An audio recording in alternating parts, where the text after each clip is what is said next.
to the coast, we gon' bring that fire. In the heart of college football, we the ones they admire. Yo, it's game day, stadium packed, feel that rush. From Boise to App State, man, we never hush. Rocking the colors, yeah, we bleed that pride. Cinderella stories, watch our dreams collide. Late nights, bright lights, we grind every play. Underrated talent, we gon' make them say, who's that team when we come to town? Representing for the schools that wear the crown. We in the G5, high, buzzing loud, we thrive. Underdogs rising up, taking shots, we alive. From the mountains to the coast, we gon' bring that fire. In the heart of college football, we the ones they admire.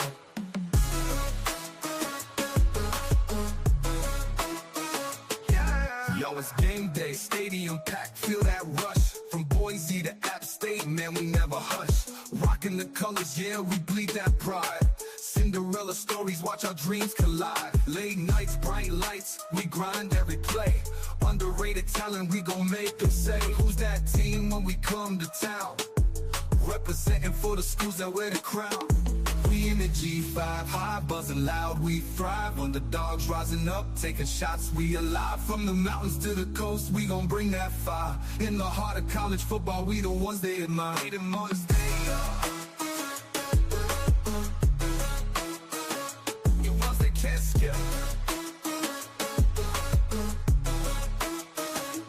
Fighting for respect, it's a tough road ahead. But we pack that heart and we never dread. Late hits and big plays, we bring in the heat. Watch out for the G5, we can't be beat. From the MAC to the Sun Belt, we don't back down. In this football jungle, we wear the crown. All the doubters sleeping, but we making noise. In the G5 Hive, we the realest boys. When the clock's ticking down, we the ones to believe. One play, one chance, we gon' make them achieve. From the sidelines to the end zone, hear that roar. In the G5 Hive, we always wanting more. We in the G5 Hive, buzzing loud, we thrive. Underdogs rising up, taking shots, we alive. From the mountains to the coast, we gon' bring that fire. In the heart of college football, we the ones they admire. So raise your flags high, let them wave in the air. In the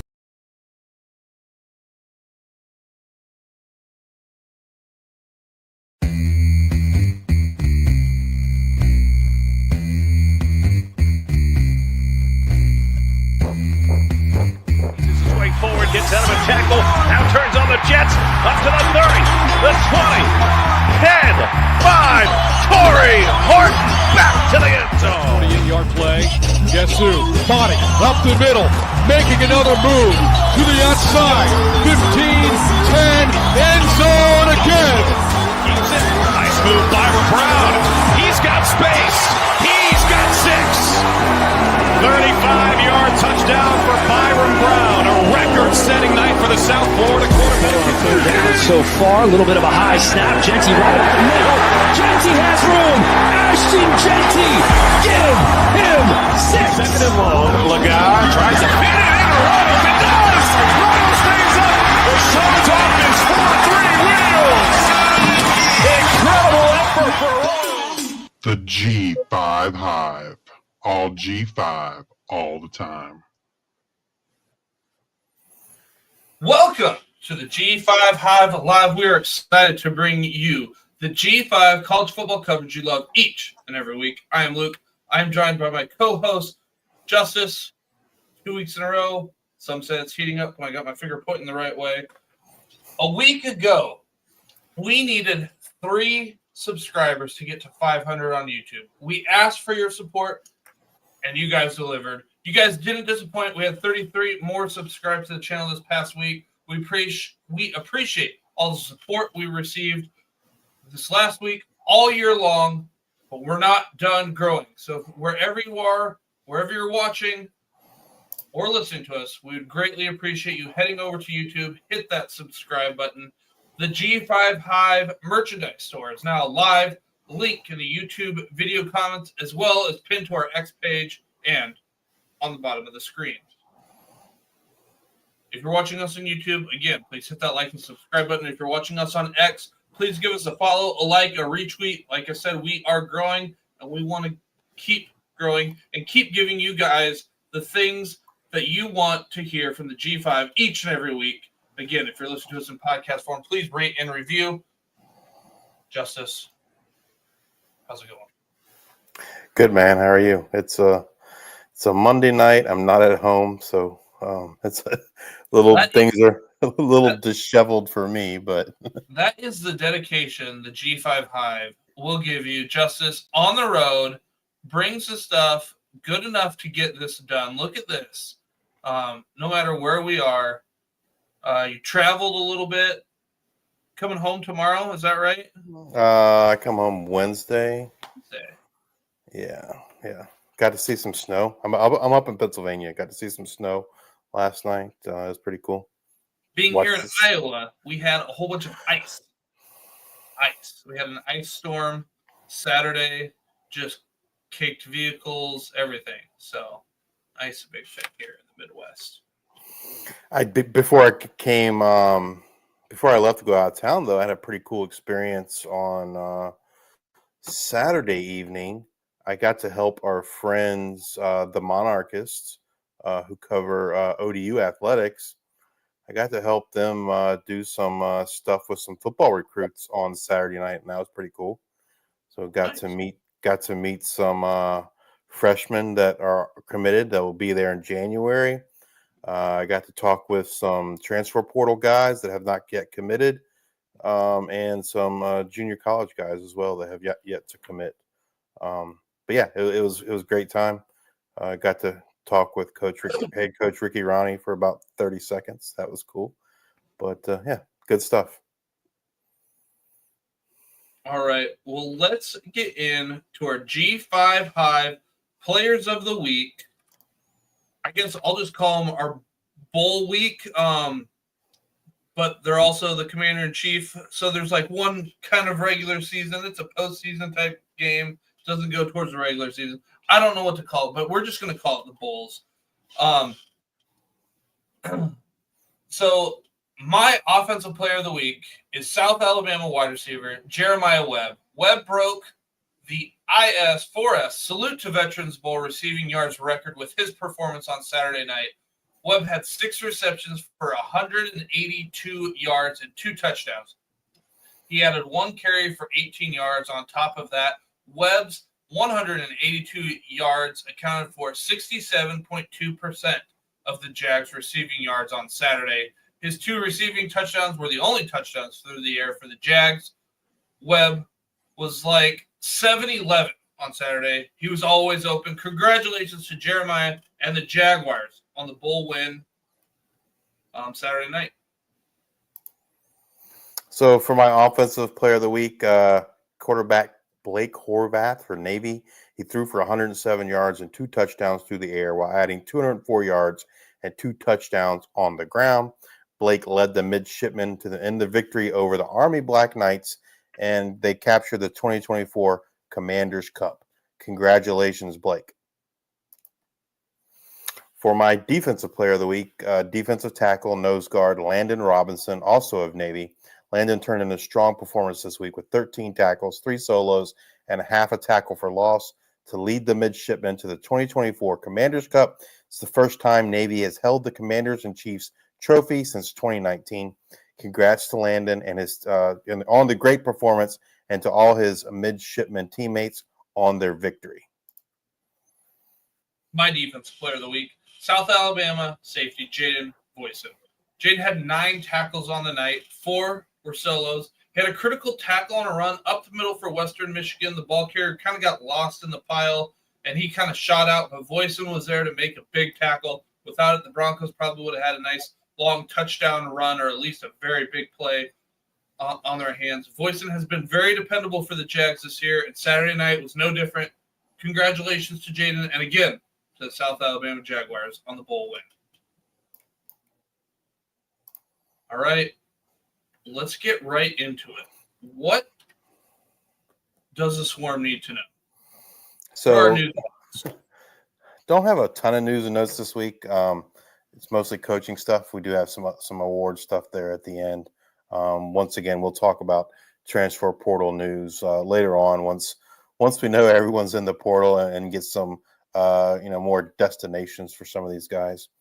But kind of staying with the Army Navy theme, CBS Sports announced that it will be the TV partner for the Army-Navy game through 2038. Army, Navy, and CBS all recently agreed to a 10-year extension to that deal. On to some coaching news. Nevada offensive coordinator Matt Lubick has been hired by Kansas. Tulsa has retained interim head coach and wide receiver coach Ryan Switzer. He will serve as wide receiver coach, or continue to serve as wide receiver coach for Tulsa. UNLV has hired their next head coach, and Dan Mullen. He's former Mississippi State and Florida head coach, most recently an ESPN analyst. Interesting, good hire. I think the interesting thing for me was what's going to happen with Brendan Marion. As far as I know, he's still the OC there. Haven't heard anything different. Haven't heard that he's leaving, but I guess that's kind of one thing to kind of monitor with UNLV to see if he maintains at least OC or maybe he joins another staff. But that's one thing to kind of pay attention to or stay tuned to for UNLV.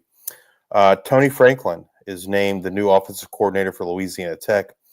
He was offensive coordinator at Louisiana Tech previously in years past under head coach Sonny Dykes. He led Louisiana Tech to one of their most prolific offensive seasons in that previous stint there with the Bulldogs. So hopefully he can rekindle some of that magic this coming season. UAB hires Air Force defensive coordinator Steve Russ to serve as their defensive coordinator. Jacksonville State head coach Rich Rodriguez leaves Jacksonville State, returns to West Virginia. He was the West Virginia head coach. I don't know, when was it? The 90s, I guess, back when they had Pat White, Steve Slayton, Noel Devine. I would say that was probably right around 2007-ish. Like, okay. I don't know, or like mid-2000s, because, they were pretty electric, that duo. I feel like it was probably right around 2007. It was right before he went to Michigan. So he returns to West Virginia, and in his absence, offensive coordinator Rod Smith will serve as the interim head coach for the Gamecocks in their bowl game. Southern Miss hires Blake Anderson as their new offensive coordinator. Blake Anderson was the former Arkansas State head coach and Utah State head coach who was let go, I don't know, maybe 3 weeks before this season, something like that at Utah State. So, he's familiar with the Sun Belt. His offenses have been, pretty electric, very pass-heavy offenses. And so I expect to kind of see the same there at Southern Miss. San Diego State promotes Rob Orich as its defensive coordinator. He was formerly the edges coach for the Aztecs, and he coached Trey White this year to an impressive season. I think he ended up with 15 or 16 sacks on the year, so he earns that promotion. New Mexico has hired their next head coach. It's Jason Eck. He was the Idaho head coach. He had a successful run there at Idaho. Idaho is not necessarily an easy place to win. They were in the FCS playoffs. They just lost, I think it was either Thursday night or Friday night. And I think like this news of him getting hired dropped I don't know, within 10 minutes of the kickoff of that game. New Mexico gets their next guy, and like I said, he was successful at Idaho. Hopefully, he can continue that success at New Mexico. Let's kind of do it for the coaching news. This next piece of news, kind of a shocker and a surprise. We haven't seen this since the 2020 season and COVID, but Marshall has pulled out of the Independence Bowl, citing a lack of players. I want to say I think it's 34 players that are in the portal, something like around those lines. I'm not gonna lie. This doesn't quite make my blood boil, but this doesn't make me happy because all indications, it's Marshall knew Huff was leaving. Like, all indications of, like, that seem to be in place. Like, I don't know why you would accept the invitation unless you absolutely had no idea, like, the whole team was going to go into the transfer portal. Like, that's the only thing I can take. But, like, why would you even accept it? That's kind of – and maybe, you know, maybe I'm thinking there's too much transparency between the football coach, football players, and the school itself. Ultimately, it doesn't matter. Well, Louisiana Tech gets the offer, like, but it's just, I don't know. It was just kind of weird in how, like, everything's gone. I think the thing that irritates me the most about it is players like J.J. Roberts, for instance. He's out of eligibility, and This is his last game. Yeah, that would have been his last game, and so to me that's the crappy part about it. Players like that is like, so being a former college athlete myself, like, you kind of know when is your last game type thing, because you're probably not getting a call to go pros or whatnot. It's like this one, hey, we got a bowl game. We got another game after this. Just came off a championship. We got another one, and then you don't. So, like, it's almost like you just got something ripped from you, and it's not like somebody else took it from you. Your own team took it from you. That's yes.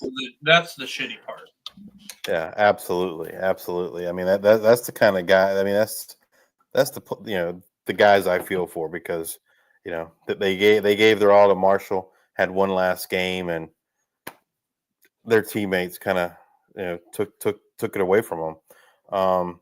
And people are all up in arms and saying the NCAA should do something, and I'm going to tell you, like, I don't see that happening. The NCAA is not going to do anything. Number one, what can they do? They can't delay the portal, because these kids, the coaches want these kids there they want them there for spring ball, right? And so, they need to be enrolled and be there in January. I mean, it's pretty much you have to get rid of bowl games that are, like, early, because and they're not, or make them earlier, right? Make them all earlier. Yeah. And they're not, but they're not going to get rid of the bowl games. The bowl games are money.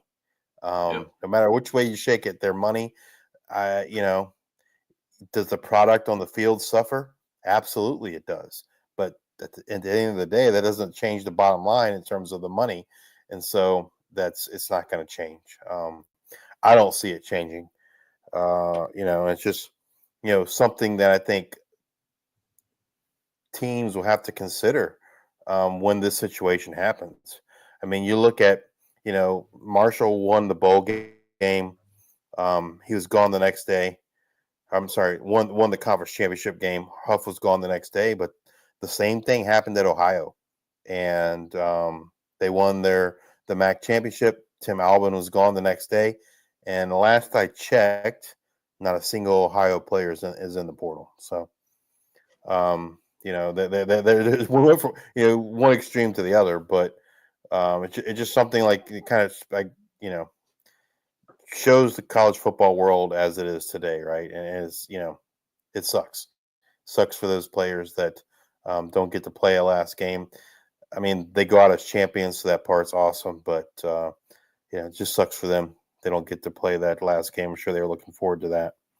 As Luke said, Louisiana Tech is the replacement for Marshall, so they'll face Army in the Independence Bowl. Mountain West adds UC Davis for all sports except for football. The hot rumor, I guess, middle of last week or so, was that it'd be Northern Illinois was the kind of the favorite to join the Mountain West as a football only member. They had some, I guess, Board of Regents meetings last week, and nothing. To the best of my knowledge, nothing ever materialized from that.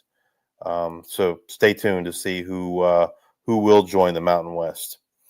On to some positive news this week. We had all last week where the awards ceremony culminated in the Heisman Award on Saturday night. But some G5 guys got some recognition this past week. Louisiana kicker Kenneth Almendarez wins the Lou Groza Award. So best placed kicker in college football. So congratulations, Kenneth. That's pretty awesome.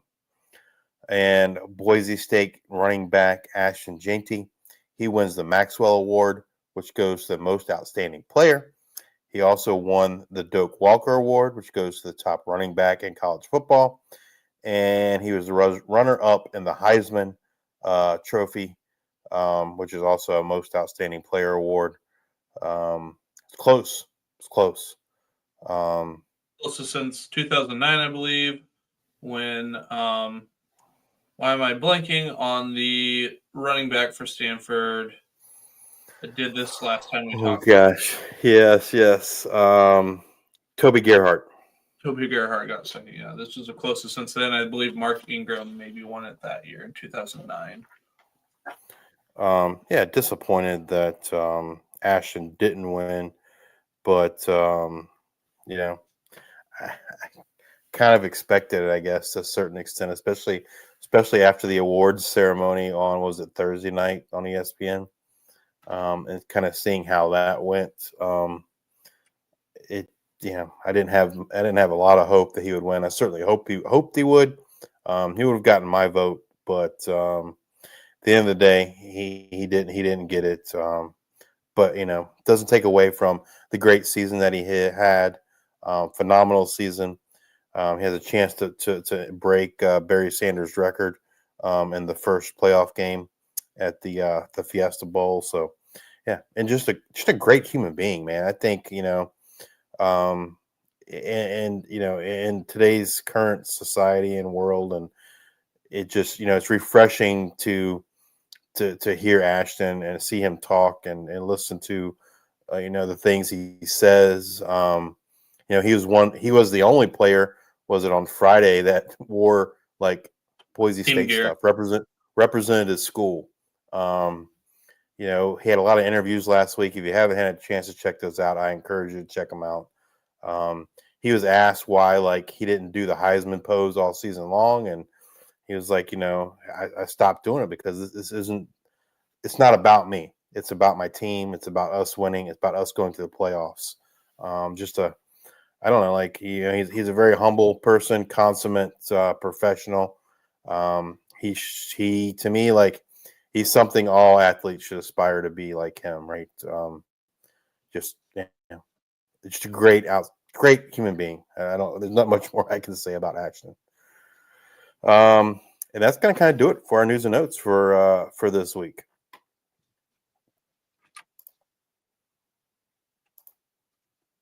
All right. Well, let's do a review of the Army-Navy game. Justice, do you want to talk a little bit about this game, or you want me to take it? I'll just tell you, I didn't get to watch all the game. When I did get to watch, I think the fact that Navy had 2 weeks of rest versus Army, who played and won the AAC championship the week before, I think that was a big factor in this game. And Army just looked a little slow, I guess, to me. A step behind. I was super impressed with Navy offensive coordinator Drew Cronick. They have a explosive passing game, right? They have the ability to have explosive plays, and that to me was huge in this game. You saw it happen many, many times. But those are kind of my thoughts on the game. So Navy took the opening kickoff and drove 65 yards, reaching the end zone on a 1-yard run by Horvath. He was out last week, so he had 3 weeks to get right for this game, or I guess maybe it's 2. But then after a field goal was made, the score's 14-10. Horvath connected with Eli Hendrick, who broke free up the left sideline for a 52-yard touchdown. There was a close game, 21-13, but the turning point was a fake punt that Navy executed in the third. Navy then faced a fourth down near midfield, or was facing that fourth down in midfield, but Landon Robinson, who's normally a nose guard, he took that fake punt 29 yards. The drive ended with a Horvath 1-yard score on the ground, which made it 28-13. Navy pretty much just won the turnover battle. Daly was intercepted twice more at the end of the game. He ended the day with 3. He had 1 coming into the game. I think Army had 1 maybe turnover, like overall, or like it was something really low. And they pretty much like doubled it on this day. Blake Horvath dominated the game, 4 of 9 for 107 yards passing, 2 touchdowns through the air, 25 rushes for 204 yards and 2 touchdowns on the ground. He jumped in the air on both of them, and he threw 2 in the air. So, like, I don't know, maybe he was trying to be Air Force. I'm not exactly sure. He was doing a lot of things through the air in Navy, which you normally think, is on water or maybe submarine type thing. So that was interesting. But that was Navy's first win over a ranked Army team since 1957. Yeah, I think Drew Cronick. I would venture a guess if either there's been some talk about Jeff Monken possibly leaving Army. I would think if that was to happen, Drew Cronick would be number 1 on that list. But maybe I'm wrong. I don't know. Like I just feel like he's added a different dimension to that Navy offense with that explosive passing. And we saw it all year. Eli with Eli Heidenreich. And to me, that was a key difference in this game. Is Army kind of got sucked in, and then next thing you know, they passed the ball, and the guy's running in for a touchdown. So, all right, now let's move over. Let me get some things up here. Get everything on my end. So the IS4S Salute to Veterans Bowl, South Alabama versus Western Michigan. Western Michigan looked good the first, 2 series. Their first series, they had their way just running the ball. You got those scripted plays. They looked really good at the beginning. Jeremiah Webb broke, like I mentioned earlier, he broke the receiving record about halfway through the second quarter of this game. Josh Franklin had an INT with less than 2 minutes to go in the first half. South Alabama was up 16-10 and driving. It looked like Davenport had his arm or the ball hit a little. It ended, it wobbled a little bit. Franklin gets the INT. They end up with just a field goal. So it's 16-13 heading into the half when they were driving and they were throwing the ball pretty well. So that 16-10 lead could have been, at least 19, maybe more. Again, it's 16-13 heading into half. Western Michigan gets the ball for the second half. They ate up a lot of time coming out of halftime, but then they had to punt. What does Bishop Davenport do with their first possession of the second half? Well, he takes an RPO, keeps it, runs it 50 yards to the house. They go up 10. Wolf throws a nice touchdown pass to Sambuchi with about 6 minutes to go in the game to cut it back down to 3. With that catch, Sambuchi goes over 1,000 yards for his career on the touchdown grab. Bullock ends the game with a great touchdown run with about 2:42 left in the game. It was for 22 yards, put him up over 100 yards rushing for the day. The Jags go back up 10, like I said, pretty much done. With a minute 11 left, Western Michigan hits a field goal. They cut it to 7.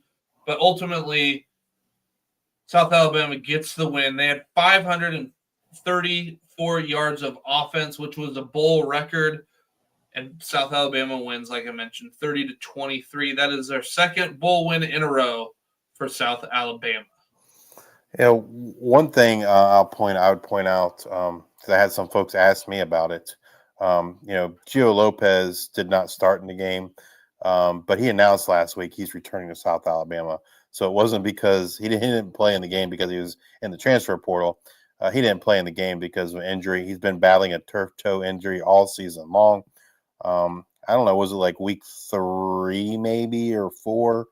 I think it was early. It started early, and then Bishop Davenport came and played that game, and then he's been back. But he is turf toe injury. He's battling all year. Gio Lopez, like I said, he's announced he's returning for South Alabama. in I was kind 2025. of surprised that he didn't play because, like, I know he's been battling, but it seemed like he was on his way to play. So it was kind of interesting that he didn't. Jamal Pritchett sat out getting ready for the draft. Yes. All right, let's move over to other G5 bowl game previews. We've got the Boca Raton Bowl, Western Kentucky Hilltoppers versus James Madison Dukes in Boca Raton, Florida, Wednesday night, 5:30 p.m. Eastern on ESPN. I guess before I get too far into this, we're not talking about the Memphis versus West Virginia in Frisco, Texas. That's happening Tuesday night, which is either happening tomorrow or today, depending on when you're listening. We talked about that last week. So if you want to grab that, go check out our podcast from last week. Now getting back to the Boca Raton Bowl, injuries, opt-outs, portal news. I got you covered. Western Kentucky injuries. Rivers is out for the season. Anthony Johnson Jr. is in a boot. Not sure. There was another offensive lineman that got injured before the championship game, so not sure who that was. I could not grab that, but just know that there's an O-line injury. Rivers is out, and then Anthony Johnson in a boot, so he's probably out. Opt-outs and transfers for Western Kentucky. Helton allows his portal guys to play. He actually does a pretty good job of getting people to play. I feel like he had a whole bunch of people in there last week. A lot of them. He did. He did. We talked about that. So he allows those portal guys to play, and it seems like most will. Maybe Hosea Wheeler, probably not. He was visiting Indiana, Wisconsin during like the practices, and when the team was leaving, it just didn't make sense that he probably won't be there. Darius Thomas probably won't play. He just committed to Louisville. But that pretty much does it. Seems like Easton Messer. Easton Messer's probably won't play either.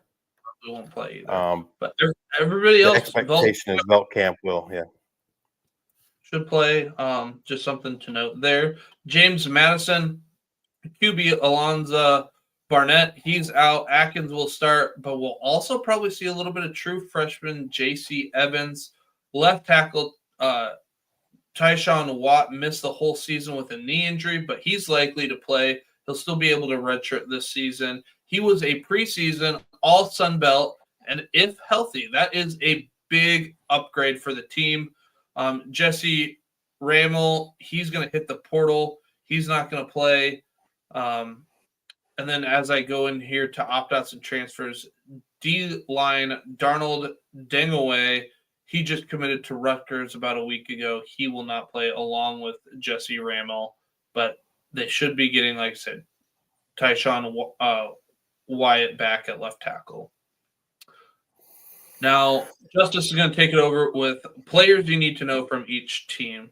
Take it away. Yeah. So when Western Kentucky has the ball, they're led by their quarterback Caden Veltkamp. Caden Veltkamp is in the transfer portal, but he is expected to play. He was in the transfer portal last year, and he didn't start the game, but he did come back and play and led them to a big come from behind victory. He played phenomenal in that game, actually. Did they play that game? They played Old Dominion. Okay. Yeah, we blew a 28-0 lead.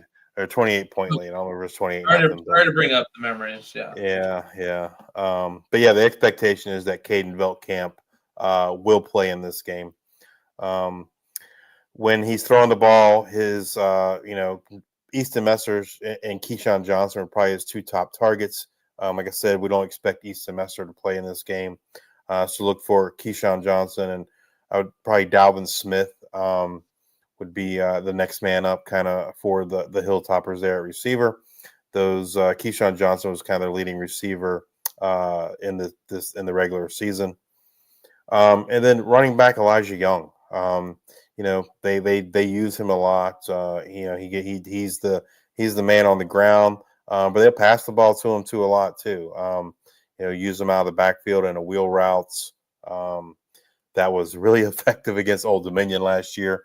Can't tell you how many times he caught a ball in a wheel route out of the backfield. So look for those kinds of things from this Western Kentucky offense. When Western Kentucky is on offense and James Madison is on defense, their leading tackler is linebacker Jacob Dobbs. He's their starting middle linebacker. He is a transfer from Holy Cross following Coach Chesney over. And they have a strong defensive line. I don't think it's quite as strong as it was last year, but it's still a pretty strong defensive line. They're led by defensive ends Eric O'Neill and Kari Mons, and defensive tackle Chris Fitzgerald, and they get after the quarterback. I want to say O'Neill had 13 sacks, 11 sacks, something like that. Kari Mons not far behind, and Fitzgerald was one of the top guys in terms of havoc from that interior D line. So those three guys definitely get after the quarterback, and they got some talent in the defensive backfield too. Safety Jacob Thomas and cornerback Terrence Spence, some of the best safety and corner in the G5. Terrence Spence was a semifinalist, I think, for the was it the Thorpe award. He had, I think he might have led the G5 in interceptions. I think he had 5. And Jacob Thomas also did very well. They both were in the top and near the top in the G5 in terms of adjusted net yards per coverage snap. I think Jacob Thomas was in our top 5, and I think Spence was, I don't know, like number 6 or 7. So definitely a strong defense for those Dukes. Now, when JMU has the ball, as we mentioned, Alonzo Barnett is out due to injury. So Billy Atkins gets that start. You've seen Billy; he's played a few games over the last couple of years. He's not as mobile as Barnett, but that doesn't mean he's not mobile. He's just not. He doesn't do as much with his legs, but he can still scramble when he needs to be. He's a veteran. I believe this is his last year. He's been there for several years. Started games, finished games for him. So I don't look for like this game to be too big for him. Running back, they're led by George Petaway. Had an outstanding year, and he can do it both on the ground and through the air as a pass catcher. And then their top receivers are Ymir Knight and Omarion Dollison. And then tight end Taylor Thompson as well. Taylor Thompson is I believe he's a senior. Those three guys are kind of the top targets for the JMU offense.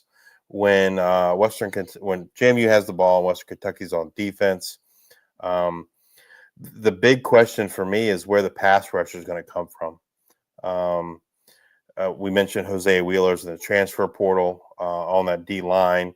Deontay McCray, who can may play in this game. He is their top sack guy, but he is also in the portal. Doesn't mean he's not going to play, but we don't expect Wheeler to play. So they may struggle a little bit with the pass rush. But they're led in the defensive backfield with safety Devontae Matthews, cornerback Upton Stout, Anthony Johnson Jr. at corner, and DeMarco Williams at safety. Those guys are great in run support, great in coverage as well. And their top linebacker is Darius Thomas. I expect it to be a pretty good game. Do you happen to know what the line is in the game? So it looks like JMU by 7. 6.5 is what I have for the spread. Total 51.5. I don't mind that spread given what we might have missing, but I think that might be low. If you have that whole Western Kentucky team, for the most part there, you have some holes in the defense, but they might be able to throw the ball pretty well. I don't like JMU by 6.5. I think I would take Western Kentucky in the money line in this one. I think they have enough to win. I think the only thing I would pay attention to is if there's news Caden Beltcamp's not going to play. Like I said, the expectation is that he will. if there's news he's not going to play, then that could certainly change things.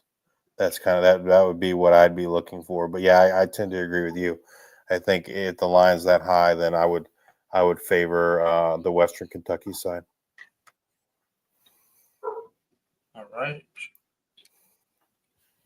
Move over to the art of sport, LA Bowl. We've got UNLV Rebels versus the California Golden Bears in Inglewood, California, Wednesday night, 9 p.m. Eastern on ESPN. A G5 versus P4 matchup. Injuries, opt-outs, and portal. UNLV injuries, we've got none. Portals and opt-outs. Running back Greg Burrell, he is opting out. He's in the transfer portal. He's not going to be playing. I don't believe Ricky White will play. Nothing is confirmed, but I find it hard to believe that he would play in this game.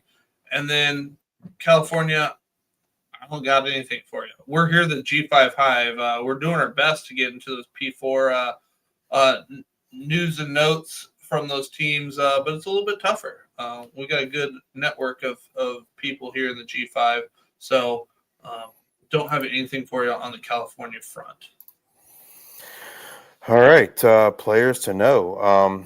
When UNLV has the ball, starts with quarterback Malik Williams. He's a dual threat. He can beat you with the arm, beat you with his legs. It'll be interesting to see if California takes a page out of the Boise State book, because I feel like both times, like when UNLV and Boise played, like the Boise defense just kind of had their number, right? Those in both of those games, that UNLV offense did not look the same as they have all year. So it'll be interesting to see if Cal takes some things from Boise.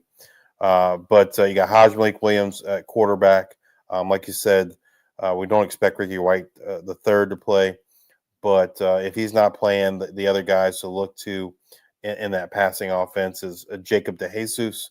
He's a slot receiver, and then the guy they kind of use a lot in the red zone is the big tight end Kaleo Balunge.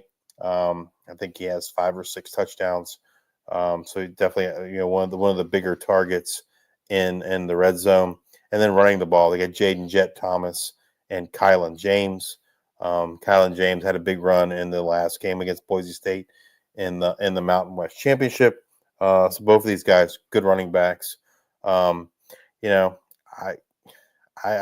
know that the Cal defense is going to be able to do the things that Boise State did. So I look for it to be a good game. But when that Cal defense, when they do have the ball, when UNLV has the ball, they're led by a pair of linebackers in Teddy Buchanan and Cade Ulave. They're their leading tacklers. They're kind of the leaders of the defense. If you're looking for the guy that's going to cause pressure, maybe get some sacks, that's the edge David Reese. And then in the defensive backfield, they're led by their cornerback Noah Williams. When California has the ball, my expectation is that Chandler Rogers is going to be the starter, with starter Fernando Francisco Mendoza out in the portal. And so I think Chandler Rogers will get the start, I would assume, for Cal. He was at North Texas a year ago, transferred to Cal in the offseason. And then, running the ball, they got Javian Thomas as well as Jaden Ott. They never seem to have a shortage of running backs, good running backs as well. And in the passing game, they're led by Naziah Hunter and tight end Jack Andres. Those are the guys that, kind of lead them in the passing game. When Cal has the ball and UNLV's on defense, they're led by their do-everything Mountain West. I think he's Mountain West Defensive Player of the Year. I know he's Defensive Player of the Year for us as G5 Hive, and that's linebacker Jackson Woodard. He's out of eligibility. He's looking to a pro career, but he has said he plans to play in this game. He's come out and said that. So he will lead this defense once again. As far as getting pressure on that quarterback, Chandler Rogers for Cal, you're looking at Fisher Kamak or Antonio Doyle Jr. Those are kind of the two defensive ends that they get that pressure. Antonio Doyle Jr. being the veteran and Fisher being the younger guy. We saw Fisher apply some pressure to Maddox Madsen in the Mountain West Championship game. And then they got a pretty good safety group there at UNLV, led by Jalen Catalon, who's kind of had a comeback season. He was his freshman year at Arkansas. He was a freshman All-American. Since then he's transferred a couple times. He's never played. He's been injured on and off. He's never been able to repeat that magic until this season at UNLV. And then Jonathan Baldwin as well, both of them phenomenal safeties. When I just looked, I didn't see a line. So I don't know, like, it's because they don't know who's going to play and they've taken the line off. I don't know if you see a line, Luke, or not. I don't know. I like UNLV in this game. I think, these guys like Jackson Woodard, Hajj Malik Williams, they're going to, want to go out with a bang. In their careers on a positive note. So I like UNLV in this game. They don't have anything on this. They have it off. They have the total at 47.5, which I feel like is kind of low. Yeah. Yeah. Give me UNLV. I'm assuming maybe I don't know what the what it looks like from a money line perspective, but I think UNLV wins this game.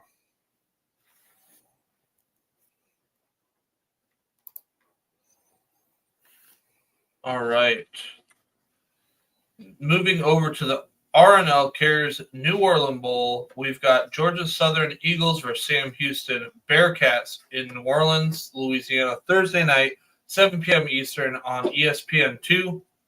Injuries, opt-outs, portal guys, Georgia Southern, injuries, none, opt-outs. And portal, it's possible DeAndre Buchanan might not play.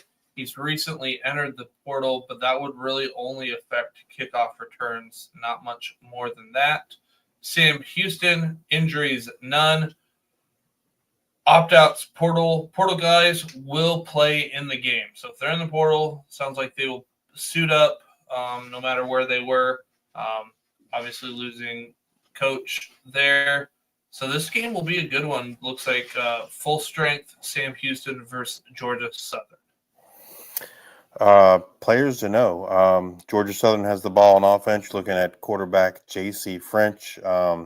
He's got a little bit of dual threat ability. He's been the starter all year. When he's throwing the ball, his favorite targets are Derwin Burgess and Josh Dallas. And they got a great running back in Jalen White too, as well as O.J. Arnold. They will use both of those running backs.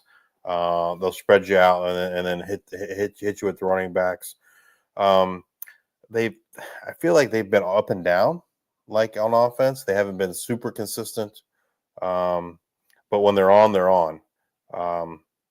When Georgia Southern has the ball and Sam Houston is on defense, as far as who they're led by their pair of linebackers, I would say Kavian Gaither and Trey Fields, as well as safety Caleb Weaver.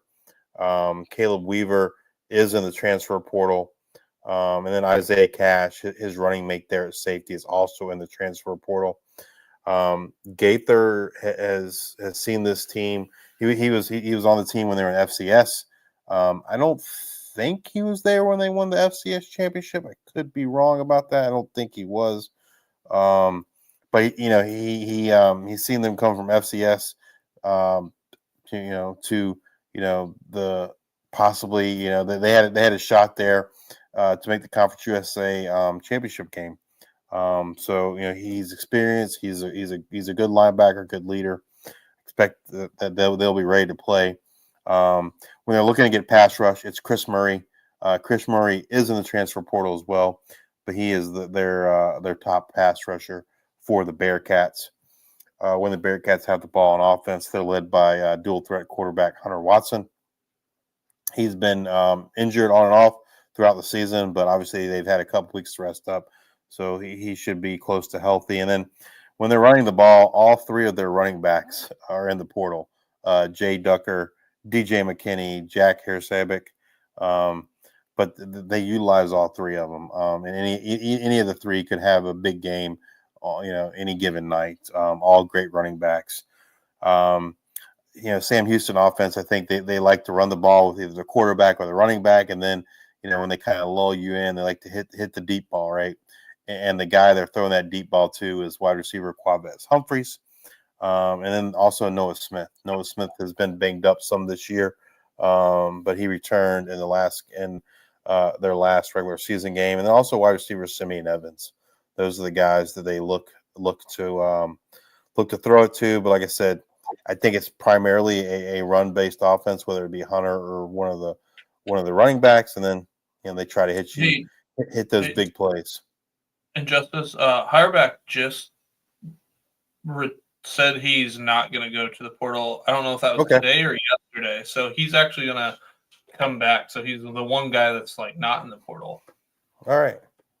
Well, that's good news for Sam Houston. When Georgia Southern is on defense, they're led by Sun Belt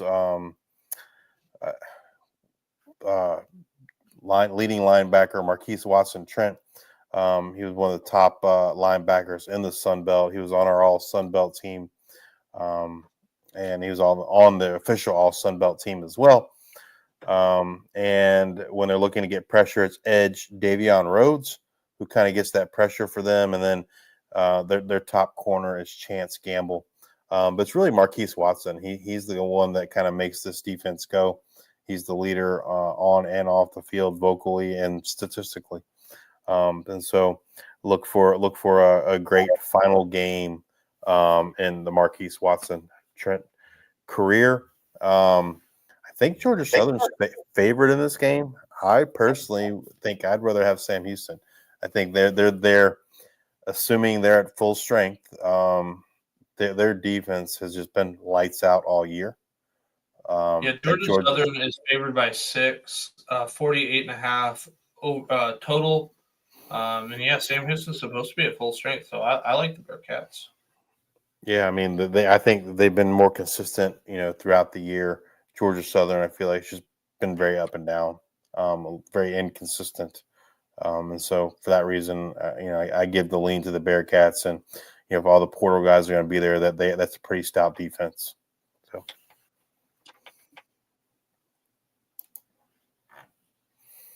All right, now on to the Staff DNA Cure Bowl. Ohio Bobcats versus Jacksonville State Gamecocks in Orlando, Florida, Friday, 12 p.m. Eastern on ESPN. Injuries, opt-outs, and portal guys for Ohio. Injuries, none. Opt-outs, transfers, none. Looking pretty good for Ohio. Jacksonville State, I'm going to start with the injury. Right now, no word yet. It's still early in the week on tight end Sean Brown, but he limped off after a touchdown grab in the championship game, a week back. Opt-outs, portals. Rich Rod has a rule that portal guys would not play. But, like we mentioned earlier, Rich Rod off to West Virginia. Not sure yet what the plan will be with him gone. If they will now let portal guys play. There's several seniors without eligibility left, like Tyler Huff, Stewart, running back, their edge rusher, and Swain. So I'd be shocked if the guys that are seniors don't play. So I would look for them to have a lot of their guys back. Like I said, one of the things to know is Rich Rod typically says, he says, if you are in the portal, you will not play for us, but he is gone. So that's a thing to watch out for. This should be a pretty fun game, I think. Yeah, I'm actually looking forward to this one. I think this should be one of the better, more competitive bowl games. The MAC champions, you got the MAC champions against the Conference USA champions, right? So it kind of gets we've talked about this all season. You get that, that champion versus champion matchup. So hopefully it lives up to the billing, which I think it will. So when Ohio has the ball on offense, you're looking at quarterback Parker Navarro, dual threat quarterback.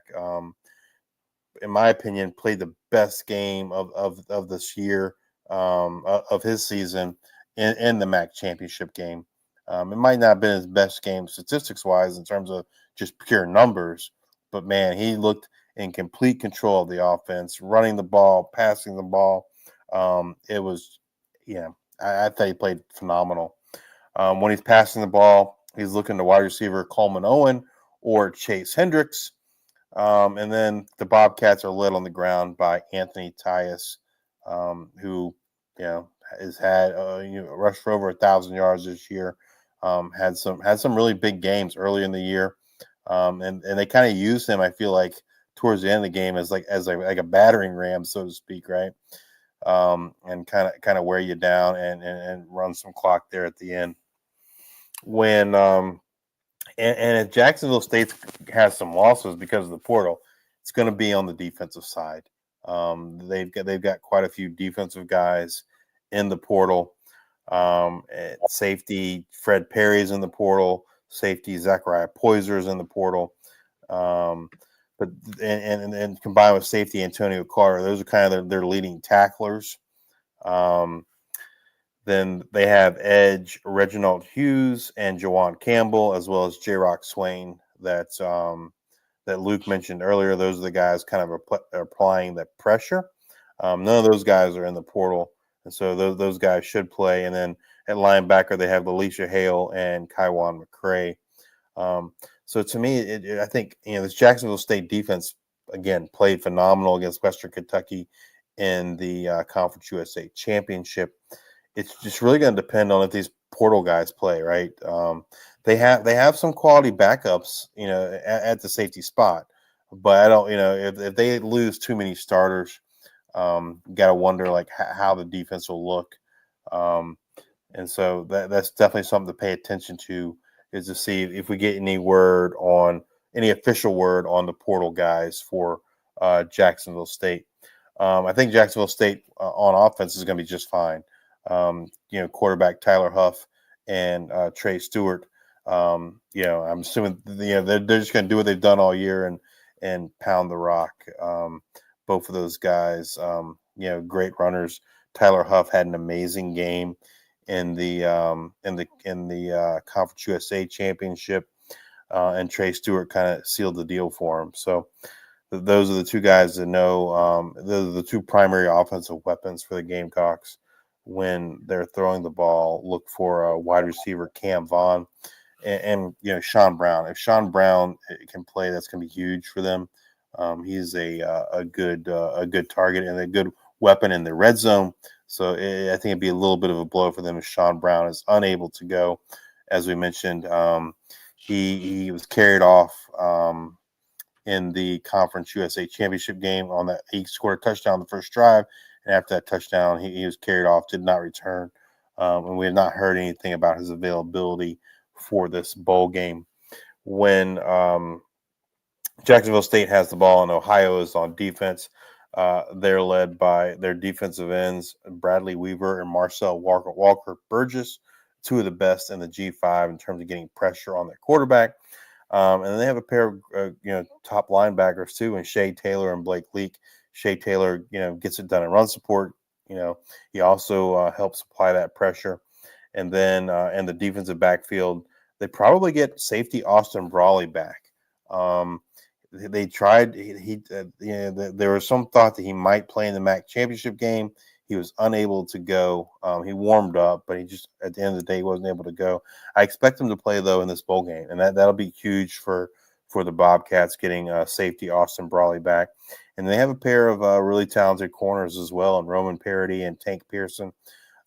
This Ohio team, seems to be hitting on all cylinders right now, and I don't know what the line is, but I would lean towards favoring Ohio just because, like I said, we don't necessarily know what's going to happen with the portal guys for Jacksonville State, and that could be a big blow on the defensive side of things for them. It looks like it's Ohio by 3, and so I lean Ohio in this game. I think they've had a special season, and I don't know. I think they're not ready for it to end yet.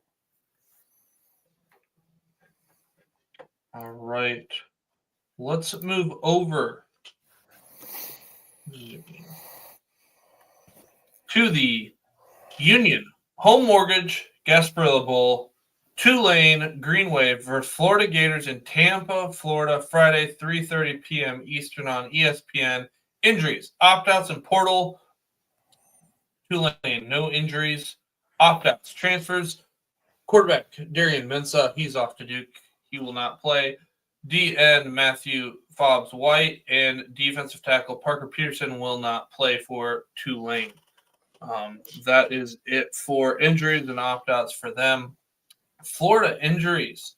This should be the healthiest that they've been in a while, probably since around Halloween. DJ Lagway injured his hamstring against Georgia and has played without his mobility down the stretch, but he's going to be a little bit closer to 100%. Not exactly, but he will be closer. Otherwise, that's like the main injury there for Florida. Opt-outs and portal. Not sure yet if any portal guys are playing.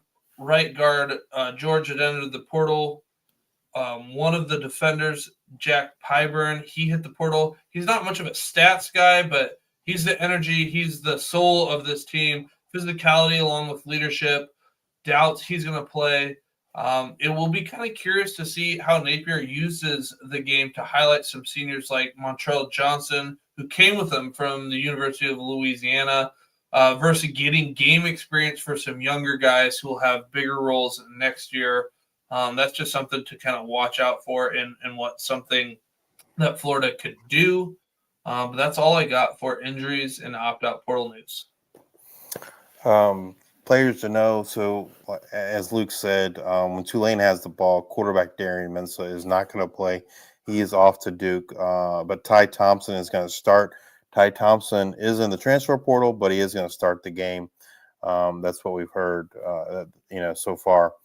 We haven't seen much of him this year. When he has played, they've used him for his legs, used him as a running threat, to sub in, occasionally throughout a game for Darian Mensah. They have a great running back in Mekhi Hughes, 1,372 yards, 15 touchdowns.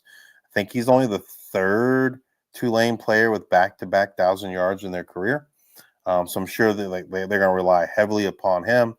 And when they're passing the ball, look for Mario Williams, receiver, 940 yards, 5 touchdowns. He was their passing offense in the AAC championship game against Army, and also tight end Alex Bowman. Again, he's a red zone threat, so look for him. When Florida is on defense, they are led by their leading tackler, safety Traquise Bridges, and then the linebacker Shamar James. Shamar James was a 5-star. I think he's a sophomore, 5-star recruit, one of the top linebackers in the country as a recruit. As far as getting pressure on Ty Thompson, as Luke said, edge Jack Pyburn is in the transfer portal. Don't really expect him to play, but they got edge Tyreek Sapp and George Gums Jr. that will play. They'll be the ones looking to kind of corral Ty Thompson, if you will. And then the backfield, in addition to Bridges, they also got safety Bryce Thornton. When Florida has the ball, they're led by true freshman quarterback DJ Lagway. It's pretty electric. You haven't seen DJ Lagway play yet. You're in for a treat. Running the ball, like Luke said, they got Montrell Johnson, who followed Coach Napier over from Louisiana, and then another true freshman, Jaden Ball, looked really, really well down the stretch. This Florida team as a whole has looked really, really good down the stretch of the season. When they're passing the ball, look to wide receiver Elijah Badger and wide receiver Shamiri Dike. They're kind of the top targets in the passing game for the Gators. And then the Tulane Green Wave defense, led by linebacker Tyler Grubbs. He's the middle linebacker. He's the guy racking up the tackles as far as getting pressure on DJ Lagway, trying to contain DJ Lagway. The top defensive lineman is Patrick Jenkins, and then their top cover corner is Rayshawn Pleasant. I believe Florida is favored by 13.5 in this game, and I personally lean Florida. You know, Tulane has not looked great at the end of the year. They did not look good against Memphis and lost. They did not look good in the AAC championship game against Army and lost. It kind of feels like two teams like headed in opposite directions as the season came to a close, right? Florida was pretty hot, looked really well. Tulane just kind of fumbled down the stretch and did not look so great. Their starting quarterback won't be playing. So give me the Gators in the game. I want to talk about teams going in different directions. Let's talk about the Myrtle Beach Bowl. Great transition. Coastal Carolina Chanticleers versus UTSA Roadrunners and Conway, South Carolina, Monday, December 23rd, 11 a.m. Eastern on ESPN. Injuries, opt-outs, and portal.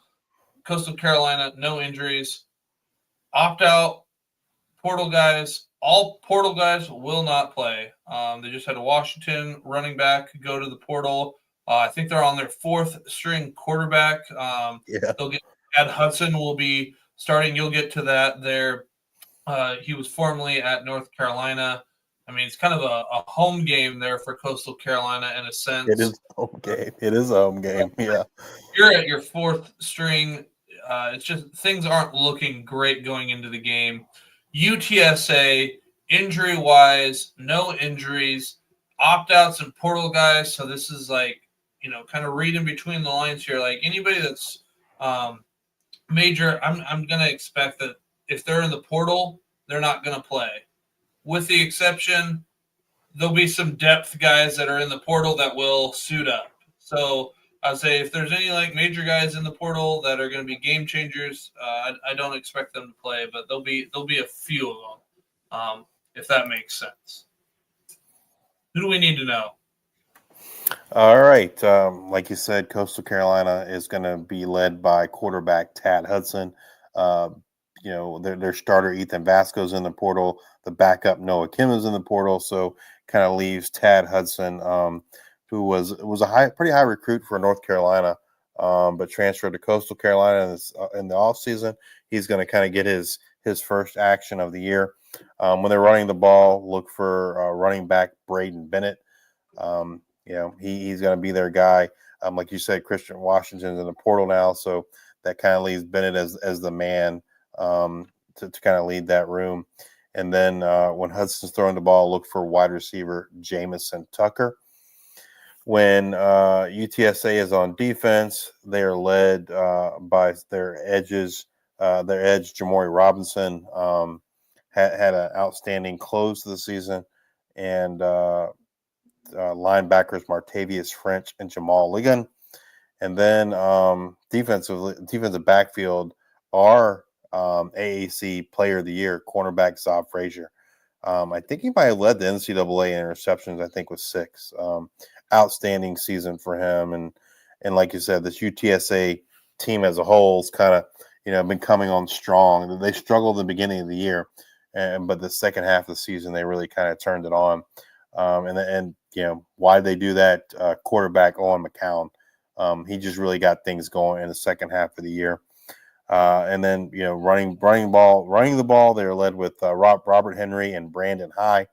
They kind of, they'll share the carries there in the backfield.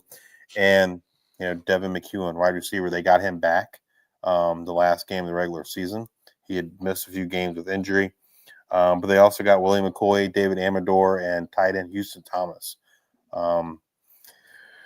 When Coastal Carolina is on defense, they're led by their leading tackler, Shane Bruce, and safety Tobias Fletcher. They lose their top pass rusher and top 2 pass rushers to the portal, so they won't be playing. So the one guy kind of left is Diamante Diggs. As Luke mentioned, this is 2 teams going opposite directions. I believe UTSA is favored by 9. I'm all UTSA. Their offense, defense, they've been on fire the second half of the year, and Coastal Carolina, lost a lot of players in the portal, and none of those guys are playing. And so I expect a big game for UTSA and a big win for the Roadrunners. All right. Moving over to the famous Idaho Potato Bowl, Northern Illinois Huskies, Fresno State Bulldogs, and Boise, Idaho, Monday, December 23rd, 2:30 p.m. Eastern on ESPN. Injuries, opt-outs, portal news. Northern Illinois injuries. Running back Ontario Brown. I don't anticipate that we will see him. Coach Hammock previously mentioned in a press conference that his status would depend on when they're scheduled to play in their bowl game. They got an earlier bowl game than they could have. So based on those comments, I'm going to lean Ontario Brown. Will be missed here for NIU. Opt-outs, portal, NIU will allow portal guys to play. It's just all going to be player dependent if they will actually go or not. So that will be something to watch as we get closer. And you'll have agents and people in different people's ears. So I think this will go right up to pretty much like roughly game day, a day before or so, with who's going to be there or not for NIU. Fresno State injuries. Technically, he's in the portal, Malik Sherrod, but he's still battling a foot injury. I've seen some rumors out there that, he kind of hung it up early, this and that. Like, he had a foot injury. That's the reason he missed this year. I don't know what else to tell you guys other than that. So I put him in the injuries category, even though he is in the portal and in the opt-out section. Opt-outs and portal, you got Mikey Keene, quarterback, wide receiver Jalen Moss and Raylan Sharp.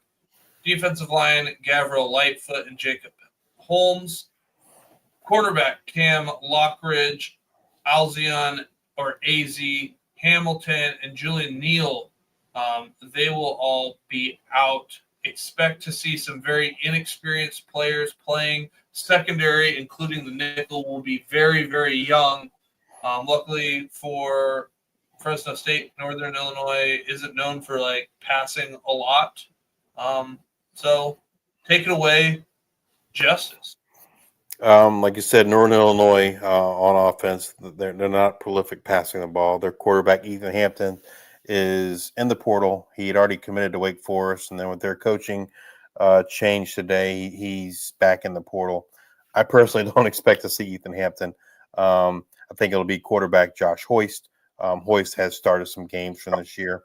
That's who I expect to see, and I expect them to rely heavily on those running backs, Gavin Williams and true freshman Telly Johnson Jr. I don't know. I expect a good dose of both of those guys. I think they're going to lean on them heavily, especially given the losses along that defensive line for Fresno State. When they're passing the ball, their leading receiver this season was Trayvon Rudolph, also in the portal. He's already committed to San Diego State. I don't expect to see him play. So I would look towards wide receiver Cam Thompson and tight end Grayson Barnes when the Huskies are passing the ball. Fresno State on defense. I think probably the two guys to watch out for, the two names are their linebackers, and they're going to need to be huge in this game for them, given the losses in the defensive front and in the defensive backfield. And that's linebacker Tuasivi Nomura and Malachi Langley. Nomura's on our All Mountain West team. Langley was one of our defensive player of the week during the regular season. Those two guys are going to have to come up huge for them. Like you said, they lose defensive tackle Jacob Holmes to the transfer portal. That's a huge loss for them, as well as linebacker Phoenix Jackson. He's one of their top pass rushers. Losing him, edge rusher, losing those two guys, on that defensive line is going to be huge. They do have edge Corey Foreman, who is a former 5-star recruit, transferred in the offseason from USC. And then defensive backfield, losing Cam Lockridge, again, huge. I mean, it's not huge from the standpoint of Northern Illinois is going to pass the game, but he's just a leader on this defense. One of the best corners in the G5. They do return. They do have safety Dean Clark, great in run support, good tackler. So I think, Nomura, Langley, and Dean Clark, they're going to have to play like phenomenal for Fresno State, I think, to have a chance, because I expect the Huskies just to kind of run the ball down their throat with Gavin Williams and Telly Johnson Jr. When Fresno State has the ball, looks like quarterback's going to be Jaden Mandal or Joshua Wood. Their quarterback, Mikey Keene, is in the transfer portal. And I kind of expect the same thing, I feel like, for Fresno State. They're going to want to run the ball with Elijah Gilliam and Bryson Donaldson, also a true freshman. Those are the two guys, I think. I just think this is going to be, who can run the ball better. And, I would tell you, I think it's going to be Northern Illinois just based on the defensive losses. When Fresno State is throwing the ball, Magdalena would, I would assume, be the top target with both Jalen Sharp and Jalen Moss in the transfer portal. Wide receiver Josiah Freeman was in the portal, but he withdrew from the portal. Some other names to watch for wide receiver for Fresno State: Shadon James, Lyndon Rivar, Jordan Brown, and then there's a freshman walk-on that could also get some of the playing time this year and was, a scout team standout for them, is wide receiver Drew Carlson. When Fresno State has the ball, Northern Illinois on defense, their linebackers, Jaden Dauphin and Christian Furman, those are the guys kind of racking up the tackles, and they're strong up the middle with defensive tackles Skylar Gill Howard and Devontae O'Malley, two of the best, interior linemen in the G5. Skylar Gill Howard is in the transfer portal, so it'll be interesting to see if he does play.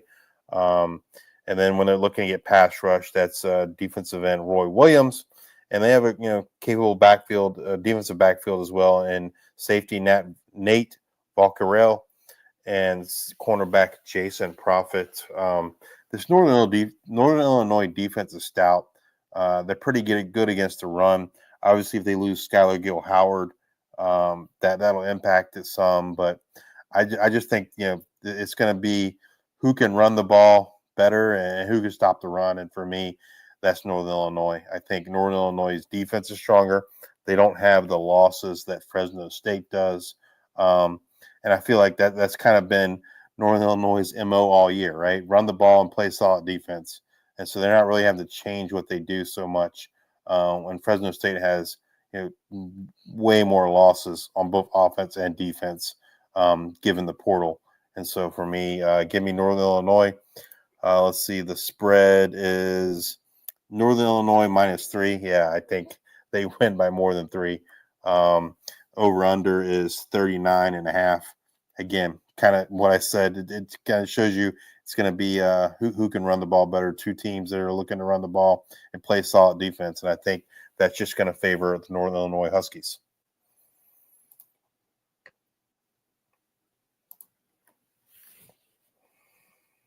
All right. Last one. The Hawaii Bowl. South Florida Bulls versus San Jose State Spartans in Honolulu, Hawaii, Tuesday, December 24th, 8 p.m. Eastern on ESPN. Injuries, opt-outs, portal, South Florida. Injuries, quarterback Byron Brown. Will we get to see him at all this game? I'm leaning no, but we're waiting on confirmation there. I don't see him missing, as much of the season and coming back for one game, but we will see. Opt-outs, portals. No portal guys will play. So this means safety, Tafiq Byard, Israel Carter, quarterback, left guard, Andrew Kilfoyle.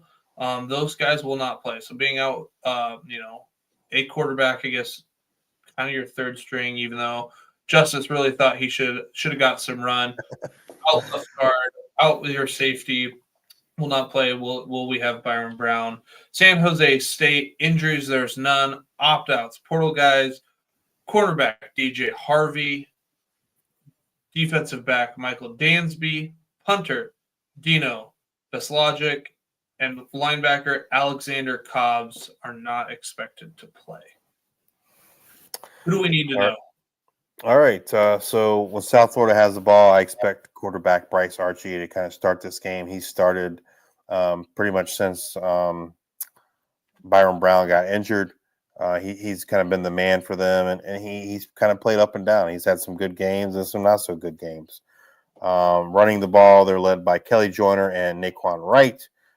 They use them both. Kelly Joyner, kind of a smaller guy, catch the ball out of the backfield. Naquan Wright's the pounder, the bigger back there.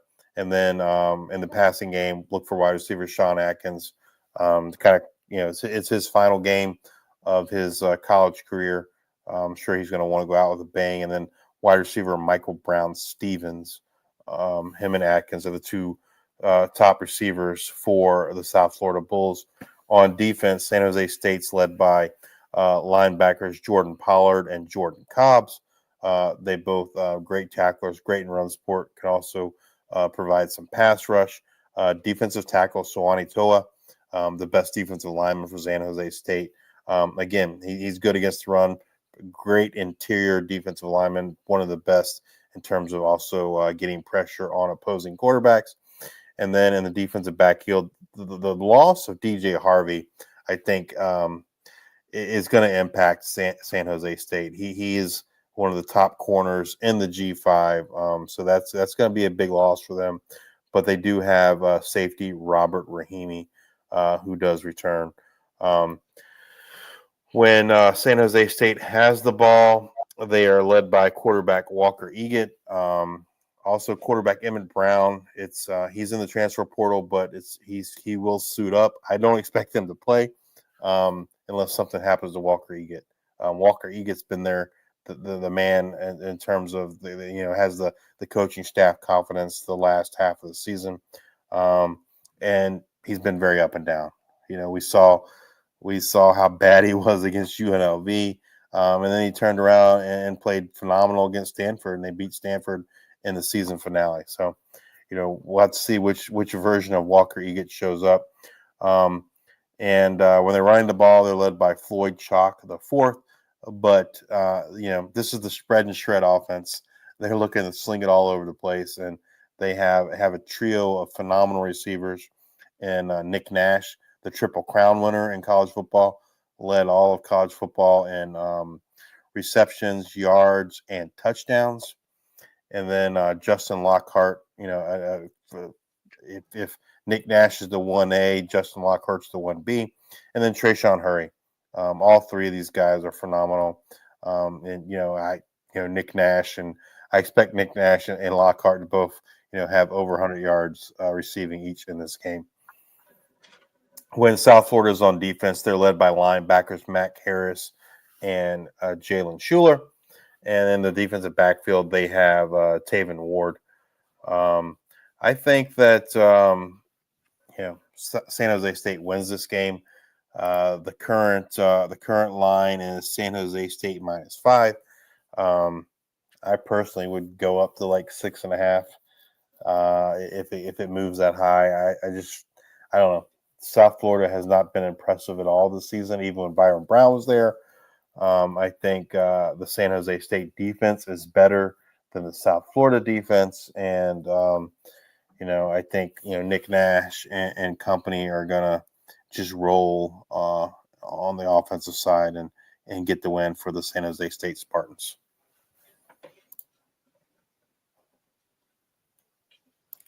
All right. That is our show tonight.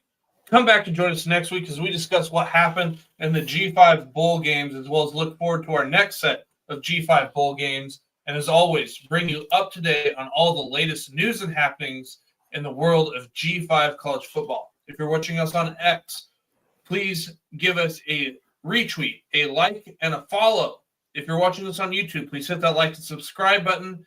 And if you're listening to us on Apple Podcasts or Spotify, please subscribe and leave those 5-star ratings and reviews. Thank you all for your support. And until the next time, we are the G5 Hive.